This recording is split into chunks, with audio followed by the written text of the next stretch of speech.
Thanks. And I'm Russ Spencer. Thanks for joining us tonight. We're talking about states across the country, not just Georgia. Dr. Anthony Fauci, the nation's top infectious disease expert, says there is a way to keep the number of new cases low as we reopen.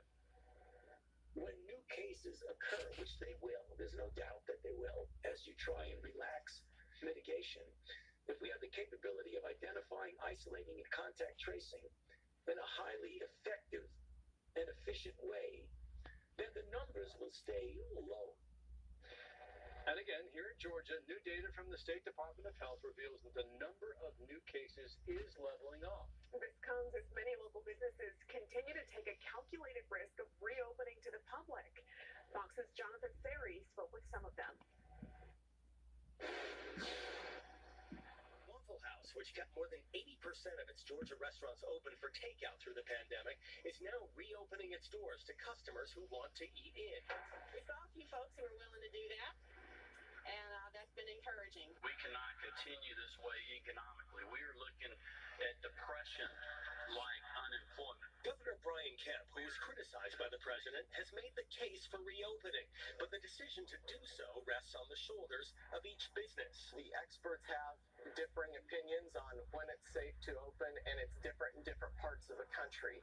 And that is an unknown that, as a nation, I think we're going to live with for quite some time. Today, the nation's top infectious disease person, they held something like a 40,000 person block party in Wuhan, which is the worst possible thing you could do. Some hospitals are seeing significant numbers of infected patients develop blood clots affecting the kidneys, the liver, or causing stroke, even in younger patients with no obvious risk factors. It's too early to say right now whether the virus is directly causing the clotting, or whether the immune response is causing the clotting, or whether it's a combination of both. At CDC headquarters, Jonathan Ferry, Fox 5 News. Now, the CDC has added 6 new COVID-19 symptoms to its existing list. They include chills, repeated shaking with chills, muscle pain, headache, sore throat, and new loss of taste or smell. Those symptoms are in addition to fever, cough, and difficulty breathing. CDC officials say you can start to experience symptoms anywhere from 2 to 14 days after being exposed to the virus. Whether you have symptoms or not, Dr. Deborah Birx of the White House Coronavirus Task Force reminds Americans using a face mask is critical as businesses begin to reopen.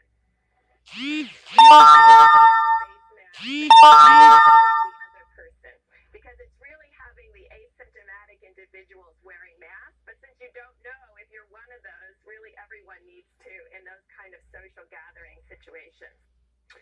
Meantime, the government approved an additional $50 billion in loans to small businesses, but banking industry groups say the SBA's loan processing system is still unable to handle the heavy volume of loan applications. Feelings, because he has been gone for over a year. Arthur Baldwin died in November 2018. On Monday, a $1,200 check made out to Baldwin arrived in his sister's mailbox near Cartersville. She completed his taxes last year, settled his estate. Her name is also on the check. That money belongs to somebody else, somebody who needs it.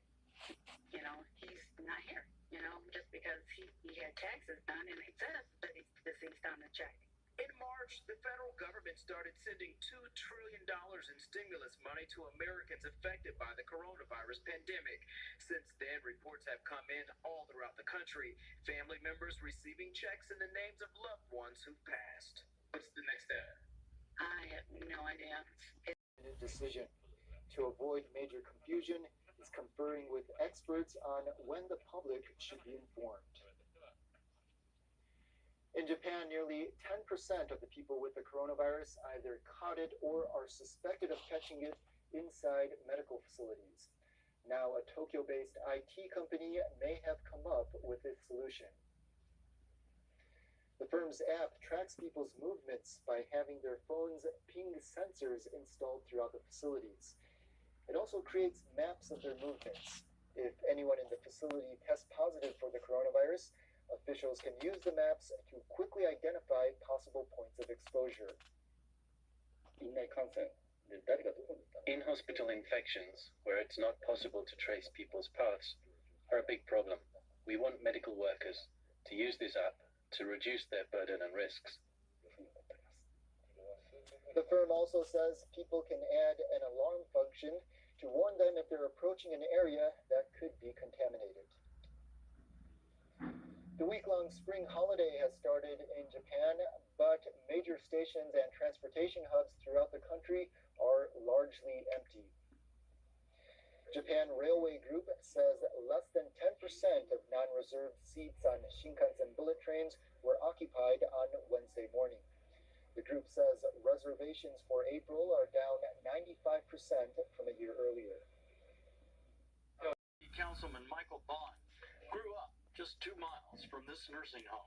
I mean, that's incredible, and it's inexcusable. This facility is in the middle of downtown Atlanta, right there across from the King Center, which is the #1 tourist attraction in the city. Over 3 million visitors a year come to that center. Tonight at Ken, Councilman Bond talks about legacy transitional care and about recently losing his own aunt, Nancy Finney, to COVID-19 while she was in a different nursing home. And we'll try to get answers from owners about what the future holds for residents here. Fox 5's Dale Russell reporting. Family members of some residents at a Winder nursing facility are furious the state canceled a planned mass testing there at the last minute, choosing instead to move National Guard soldiers to a, quote, higher priority. Prisoners. A state official tells the Fox 5 I-Team the decision to move testers from the Winder Healthcare and Rehab Center was a mistake. They promise they will be back Thursday to test all 119 residents there. The National Guard had just started staging in the parking lot when Administrator Katie Calloway got a call that they had to go to a jail instead. 19 patients recover faster. The findings preliminary. The results promising. The potential of this drug called remdesivir game-changing. What it is proven is that a drug can block this virus. White House advisor Dr. Anthony Fauci optimistic. A drug can block this virus. Remdesivir, once used to treat Ebola, is showing in clinical trials led by researchers at Emory University in Atlanta that COVID-19 patients who take it cut their illness time from 15 days to 11 days and recover faster with minimal side effects. Dr. Anish Mehta is leading the Emory team. The way that remdesivir works is it turns off the virus's ability to make more of itself and continue to build. Dr. Mehta emphasizes even if the drug proves effective in some or most coronavirus patients, it does not prevent infection, but it could be a powerful treatment. It's not a silver bullet. It is one additional tool to help us get our patients better more rapidly and get them home to their families more quickly. All while researchers at Emory and around the world continue to try to develop a vaccine.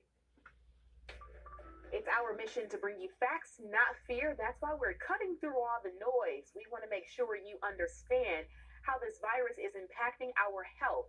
In about 2 minutes, we'll break down a new report highlighting the racial divide.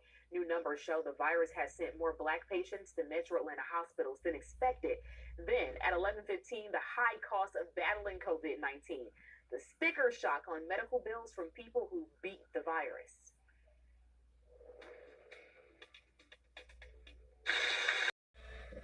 Yeah, one particular disease that really stood out to researchers, Aisha, was diabetes. Nearly 40% of the patients suffering from COVID-19 in Georgia hospitals had diabetes, and unfortunately, African Americans in Georgia are twice as likely to have diabetes in this state.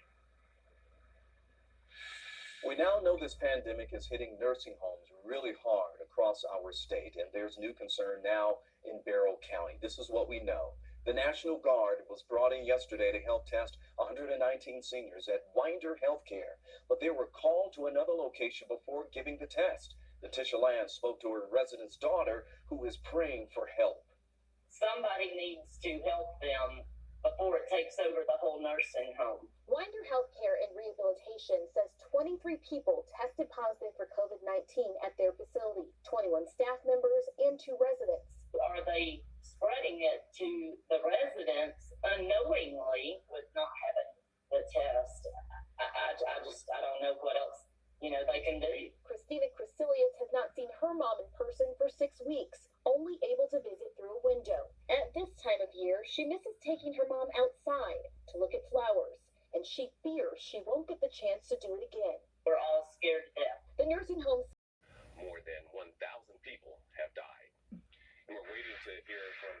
official word from Governor Brian Kemp about whether he will extend the state's shelter-in-place order, which is set to end today. This as researchers report some hopeful news about efforts to fight the virus.